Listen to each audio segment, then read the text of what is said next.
अस्सलाम वालेकुम। हाँ जी बेटा जी, क्या हाल चाल है? ठीक ठाक। नाइन्थ क्लास की हमारी 3.2 चल रही थी। प्रीवियस लेक्चर में हमने क्वेश्चन नंबर 4 तक कवर कर लिया था। अब करते हैं question number 5 start. Question number 5 में हमें यू यानी यूनिवर्सल सेट गिवन है, ए वाला सेट दिया गया और बी वाला सेट दिया गया। ठीक है, उन्होंने कहा जी verify De Morgan's laws and also draw Venn diagram. De Morgan law Venn diagram हम ऑलरेडी डिस्कस कर चुके हैं पिछले लेक्चर में बड़ी डिटेल में। डिमोर्गन लॉज दो होते हैं बेटा। ये पहला है ए यूनियन बी होल का कंप्लीमेंट। कंप्लीमेंट के लिए सी बी यूज होता है। ए यूनियन बी सारे का कंप्लीमेंट। जब ए और बी का कंप्लीमेंट अलग-अलग लिखेंगे तो अगर इधर यूनियन हो तो आ जाएगा इंटरसेक्शन। इसको क्या पढ़ते हैं? De Morgan law of union over a intersection. ऐसे होल का जब कंप्लीमेंट हो, अगर अंदर इंटरसेक्शन हुआ तो अलग-अलग कंप्लीमेंट लिखने पे यूनियन, यूनियन वाले में इंटरसेक्शन, इंटरसेक्शन वाले में union. De Morgan law of intersection over a union. ये प्रूव करना है बेटा। पेपर में बताया जाएगा कि यूनियन ओवर इंटरसेक्शन करना है या इंटरसेक्शन ओवर यूनियन। या नाम बताया जाए तो आपने जस्ट ये देखना है कि उन्होंने क्या कहा, वेरीफाइड डिमोर्गन लॉ, साथ एस तो नहीं लिखा। अगर सिंपल लॉ लिखा है, नहीं बताया तो आपने कोई सा एक करना। अगर लॉज लिखा है तो फिर दोनों करने पड़ेंगे, लेकिन दोनों कभी भी वो नहीं पूछता। करने लगे जी बेटा हम ये नीचे वाला। ठीक है, सबसे पहले ब्रैकेट के अंदर वाला सोल्व करते हैं। ब्रैकेट के अंदर क्या है? ए इंटरसेक्शन बी। ए वाला सेट हमने राइट कर लिया, इंटरसेक्शन, फिर बी है तो बी वाला सेट राइट कर लिया। इंटरसेक्शन में बेटा आते हैं हमारे पास कॉमन एलिमेंट। दोनों में सी कॉमन है, दोनों में डी भी कॉमन है। जो कॉमन एलिमेंट था वो इंटरसेक्शन के आंसर में आ गया। अब लेना है ए इंटरसेक्शन बी का कंप्लीमेंट। अगर ए का कंप्लीमेंट लेना हो तो यू माइनस ए, बी का कंप्लीमेंट लेना हो तो u माइनस बी, सी का कंप्लीमेंट लेना हो तो u माइनस सी।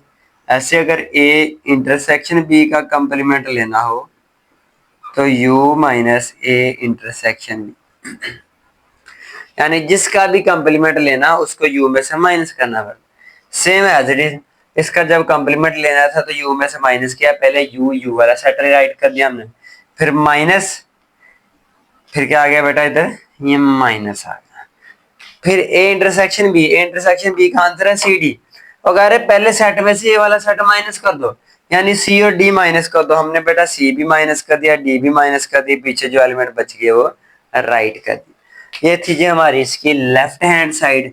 अब लेफ्ट हैंड साइड की वेन डायग्राम बनाते। सबसे पहले क्या आ जाता है? एक रेक्टेंगल आ जाती है। ठीक है, जो यूनिवर्सल सेट के लिए होती है। अब सेट कितने हैं हमारे पास? दो, ए और बी। तो दो सर्कल बनेंगे, लेकिन हम ये देखेंगे क्या उन दोनों में कुछ कॉमन है? क्या उन दोनों में कुछ कॉमन है? बिल्कुल है जी। क्या कॉमन है इनमें? सी डी, कुछ ना कुछ कॉमन है, तो इनका एरिया भी कोई ना कोई कॉमन होना चाहिए। ऐसे ही प्रीवियस लेक्चर में हमने डिस्कस किया लाइक दिस। जो ए और बी में कॉमन एलिमेंट है वो क्या है? सी और डी। तो वो कॉमन एरिया में आएंगे, यानी सी और डी आ जाएगा इधर। सी डी के अलावा ए के कौन से एलिमेंट है? ए, बी, जी और एच। बी में सी डी के अलावा क्या है? ई, एफ एंड जे। बेटा ये सारा यू है, यूनिवर्सल सेट है।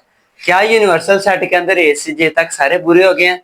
ठीक है, ए भी है, बी भी है, सी भी है, डी भी है, ई भी है, एफ ये पड़ा, जी ये पड़ा, एच ये पड़ा, आई नहीं है, जे भी है, आई नहीं है। आई क्यों नहीं है? क्योंकि आई ए में भी नहीं था, बी में भी नहीं था, लेकिन यू में तो है, तो इसलिए यू वाले के अंदर आई लिखना पड़ेगा। अब इसको शेडिंग करने की बारी है। ठीक है, पहला पॉइंट इधर हम बनाते हैं। ये हम बना के इसकी वेन डायग्राम में रहे हैं लेफ्ट हैंड साइड की। लेफ्ट हैंड साइड है क्या? वो इधर राइट करते हैं जी हम। क्या हम ए इंटरसेक्शन बी कंप्लीमेंट की वेन डायग्राम बना रहे हैं। ए इंटरसेक्शन बी यानी ए और बी का कॉमन एरिया। इंटरसेक्शन में कॉमन आता है तो ए और बी का जो भी बेटा कॉमन एरिया हुआ वो शेड हो जाएगा। ये पड़ा है जी ए और बी का कॉमन एरिया। हम इधर बकायदा बताएंगे A intersection B is represented by, कौन सी लाइन है जी? हॉरिजॉन्टल लाइंस, हॉरिजॉन्टल लाइंस के इंटरसेक्शन बी के आंसर को हॉरिजॉन्टल लाइनों से हमने शेड कर दिया। नेक्स्ट जो चीज फाइंड किया है वो ए इंटरसेक्शन बी का कंप्लीमेंट, यानी यू में से ए इंटरसेक्शन बी को माइनस कर दिया। ए इंटरसेक्शन बी था क्या? सी डी, ये सारा यू है, यू में से सी और डी माइनस कर दिया, सी और डी निकल गया, सी और डी को शेड नहीं करना, सी और डी के अलावा सारा शेड हो जाएगा लाइक दिस। सी और डी वाला एरिया शेड नहीं होगा, ये वाला शेड नहीं होगा बेटा। बताएंगे हम इधर क्या चीज बताएंगे कि A intersection B complement is represented by vertical lines, उसकी और अमूदी लाइनों से हमने इसको रिप्रेजेंट कर लिया। इसका मेरा बेटा आप स्क्रीनशॉट ले लें ताकि फिर हम इसकी राइट हैंड साइड भी प्रूव कर सकें। शाबाश हरियत। हाँ जी बेटा, आते हैं इसकी राइट हैंड साइड पे। राइट हैंड साइड क्या है जी? ए कंप्लीमेंट, पहले ए का कंप्लीमेंट फाइंड करते हैं, उसके लिए u माइनस ए किया, u वाला सेट यूनिवर्सल सेट राइट करने के बाद माइनस, फिर a वाला सेट राइट करते। a माइनस करना था इसलिए नहीं लिखा, b भी माइनस करना, c भी माइनस करना, इधर लिख a भी माइनस करना है, b c d then g और h, ये वाले करने हैं जी माइनस। पीछे क्या रहेगा? e f i और j, वो राइट कर दिया। फिर b का कंप्लीमेंट लेना है, यानी u माइनस बी, u वाला सेट हमने राइट कर लिया, same as it is b है, b वाला सेट भी हमने इधर राइट कर लिया। वो कह रहे c माइनस करना है, d भी माइनस करना, e भी माइनस करना, f भी माइनस करना और j भी माइनस। a नीचे आ गया, b आ गया, g आ गया, h आ गया और i आ गया। ए कंप्लीमेंट और बी कंप्लीमेंट दोनों फाइंड कर लिया है, फिर ए कंप्लीमेंट और बी कंप्लीमेंट का बेटा हमने फाइंड करना है जी यूनियन। नाउ ए कंप्लीमेंट यूनियन बी कंप्लीमेंट, ए कंप्लीमेंट की जगह उसका आंसर राइट कर लिया, यूनियन बी कंप्लीमेंट की जगह उसका आंसर राइट कर, यूनियन में दोनों सेटों के एलिमेंट कर दिए इकट्ठे। अब आते हैं राइट हैंड साइड की वेन डायग्राम की तरफ। ठीक है बेटा, सबसे पहले तो आगे हमारे पास एक है रेक्टेंगल जिसे यूनिवर्सल सेट कहते हैं, उसके अंदर बाद अंदर एलिमेंट्स आ जाएंगे, सेट सॉरी सर्कल्स आ जाएंगे। ये ए आ गया, ये बी आ गया, दोनों में कॉमन क्या है जी? ए और बी में क्या कॉमन था? सी और डी, सी डी के अलावा ए में क्या रह गया था? ए बी जी और एच। बी में सी डी के अलावा क्या रह गया था? ई एफ और जे। Venn diagram same left right hand side की तरह बनेगी, बस शेडिंग में डिफरेंस आएगा।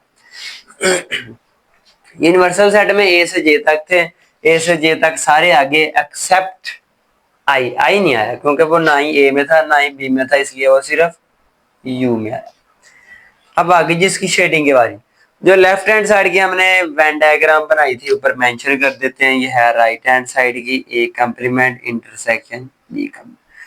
अच्छा बेटा, हमने जो लेफ्ट हैंड साइड की बनाई थी उसके नीचे पॉइंट लिखे थे ना, बताया था किसको किससे रिप्रेजेंट किया और किसको किससे रिप्रेजेंट किया। सेम ऐसे ही पॉइंट राइट करने हैं, उन पे पॉइंट था 1 और 2, तो ये 3 से स्टार्ट करें, पॉइंट 3 से।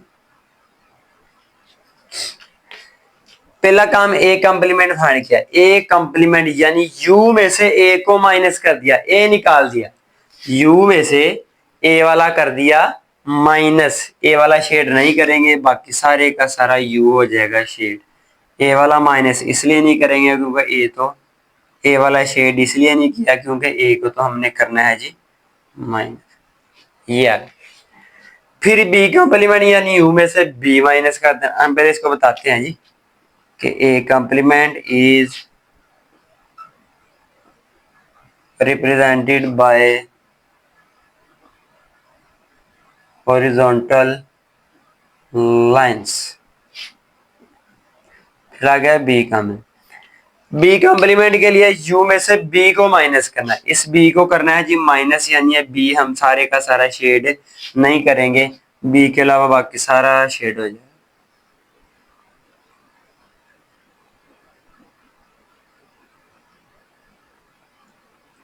ठीक है बेटा, बी शेड नहीं करना। B complement is represented by vertical line, ऊपर से नीचे को वर्टिकल होती।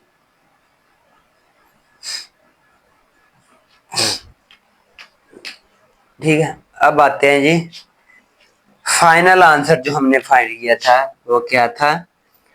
ए complement union B complement is represented by. अब उसको किससे रिप्रेजेंट? अब अगर आप इसका आंसर देखें, सारे के सारे एलिमेंट आ रहे हैं सी और डी के अलावा। फाइनल आंसर में सी और डी के अलावा बेटा सारे एलिमेंट आ रहे हैं, सी और डी के अलावा सारे। तो हम सी और डी वाले एरिया के अलावा सारे का सारा शेड कर दें। ठीक है, सी और डी के अलावा सारा शेड करना।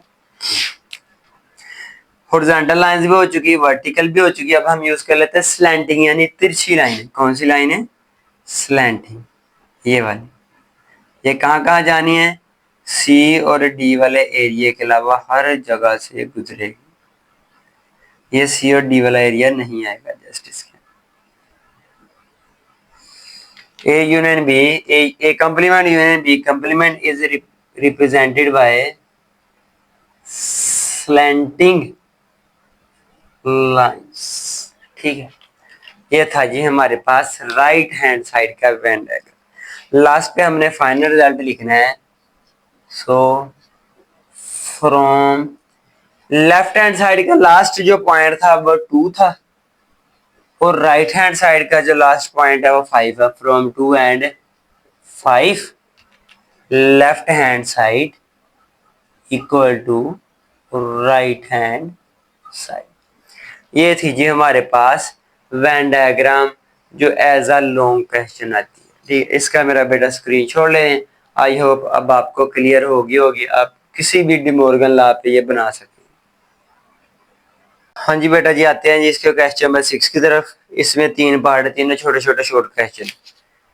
If U is equal to, ये वाला सेट हमें गिवन है 1 से 20 तक, और ए वाला सेट जो गिवन है जी 1 3 5 7 9 11 यानी ऑर्डर नंबर है 1 से 19 तक। 3 पार्ट है जी। फर्स्ट पार्ट में वो क्या कह रहे हैं? A union A complement equal to U. हमने लेफ्ट हैंड साइड लिखा, लेफ्ट हैंड साइड में हमें ए का कंप्लीमेंट चाहिए, पहले कंप्लीमेंट फाइंड कर लिया। यू यूनिवर्सल सेट वो राइट किया, फिर माइनस, फिर ए वाला सेट राइट कर लिया। वो बेटा कहते हैं 1 से लेके 20 तक जो नंबर है ना, उनमें से 1 3 5 7 ये यानी ओड नंबर माइनस कर दो। 1 से लेके 20 तक वाले नंबरों में से जब हमने ओड नंबर निकाल दिए तो पीछे सिर्फ इवन नंबर आ जाएंगे, और राइट कर दिया। ए कंप्लीमेंट का आंसर आ गया इवन नंबर। फिर उन्होंने कहा ए और ए कंप्लीमेंट का यूनियन लेना। Now A union A complement, पहले ए है तो ए वाला सेट राइट कर लिया, यूनियन ए कंप्लीमेंट में ए कंप्लीमेंट वाला सेट राइट कर लिया। यूनियन में दोनों सेटों के एलिमेंट कंबाइन कर लेते हैं। ठीक है, इसमें ओड नंबर है, इसमें इवन नंबर है, तो जब इनको कंबाइन करेंगे तो ओड और इवन मिलके 1 से लेके 20 तक सारे ही आ जाएंगे। यानी जो आंसर आया, अगर आप गौर करें तो ये हमारे पास यूनिवर्सल सेट ही नहीं आंसर आ गया, तो इसको हम लिख सकते हैं यू का यूनिवर्सल सेट ही आ गया, और वही तो हमारी राइट हैंड साइड। ठीक है, सो प्रूव दैट कि इसको अगर सोल्व करें वाकई ही आंसर यू आता है। Second part, A intersection union, sorry union कह दिए, यू यानी universal set, A intersection you. एक ही जगह लेफ्ट हैंड साइड लिखी, एक ही जगह ए वाला सेट आ गया, इंटरसेक्शन, फिर यू वाला सेट। इसमें बेटा ऑर्डर नंबर है, इसमें ओड और इवन दोनों है, इसमें सिर्फ ऑर्डर नंबर, इसमें ओड और इवन दोनों। तो कॉमन क्या हुआ? ओड, क्योंकि 1 इसमें भी है इसमें भी है, 3 इन दोनों में भी है, 5 इस तरह ये आ गया जी हमारे पास कॉमन नंबर जो ऑर्डर नंबर बने। तो अगर आप गौर करें तो ये वाला हमारा सेम ए वाला सेट नहीं, तो इसको ये ए का नाम दिया था क्योंकि ये सेट था ये वाला। तो यही तो हमारी राइट हैंड साइड है। उन्होंने कहा था कि अगर ए इंटरसेक्शन यू फाइंड करे तो आंसर ए आना चाहिए। प्रूव हो गया जी वाकई यार। Third and last, A intersection A complement. A complement पहले चाहिए, जैसे हमने इधर ए कंप्लीमेंट फाइंड किया था सेम वैसे किया, यू माइनस ए, यू वाला सेट माइनस ए, यू में से ए निकाल दिया यानी ऑर्डर नंबर निकाल दिया तो इवन रह गए। अब ए और ए कॉम्प्लीमेंट का इंटरसेक्शन लेना, ए की जगह ये वाला सेट आ गया, देन आ गया हमारे पास इंटरसेक्शन, फिर आ गया ए कॉम्प्लीमेंट वाला सेट, ए कॉम्प्लीमेंट का जो आंसर है इसमें ओड नंबर, इसमें इवन नंबर, इंटरसेक्शन में कॉमन एलिमेंट लिखते हैं, ओड और इवन में कुछ कॉमन है नहीं होता, तो इसलिए ये हमारे पास खाली सेट आ गया, यानी फाइव, ये खाली सेट की सिंबल है और यही हमारी राइट हैंड साइड से, so prove that left hand side equal to right hand side. बेटा आपको ये रिजल्ट याद होने चाहिए, ये एमसीक्यूज में आ जाते हैं कि ए यूनियन ए कॉम्प्लीमेंट किसके इक्वल आता है, ठीक है। कैसे याद रख रहे हैं कि किसी भी सेट का अपने कॉम्प्लीमेंट के साथ, यानी ए है तो इधर भी है, किसी भी सेट का खुद के कॉम्प्लीमेंट के साथ यूनियन लें तो आंसर हमेशा यू आता है, ठीक है। किसी भी सेट का यू के साथ इंटरसेक्शन ले तो वो सेट खुद ही आता है। इस तरह किसी भी सेट का अपने सेट के साथ ही, अपने के सेट के कॉम्प्लीमेंट के साथ ही इंटरसेक्शन ले तो फाइव यानी खाली सेट आता है। ये तीनों रिजल्ट आपको याद होने चाहिए, ये एमसीक्यूज में पूछे जा सकते। इसका स्क्रीनशॉट ले लें, शाबाश। हाँ जी, अब जो हमारे रह गए क्वेश्चन नंबर 7 से 13 तक ऑनवर्ड, ठीक है। ये एक डिफरेंट टॉपिक है, इंशाल्लाह हम किसी दिन ये एक सेपरेट वीडियो बनाएंगे, उसमें कवर करेंगे, इसमें इंक्लूजन और एक्सक्लूजन काफी डिटेल में जाएंगे, ठीक है। तो अभी हम ये एक्सरसाइज हमारी यहाँ पे स्टॉप करें, ठीक है। वो क्वेश्चन करेंगे लेकिन इंशाल्लाह किसी और दिन किसी और वीडियो, तब तक के लिए अल्लाह हाफिज।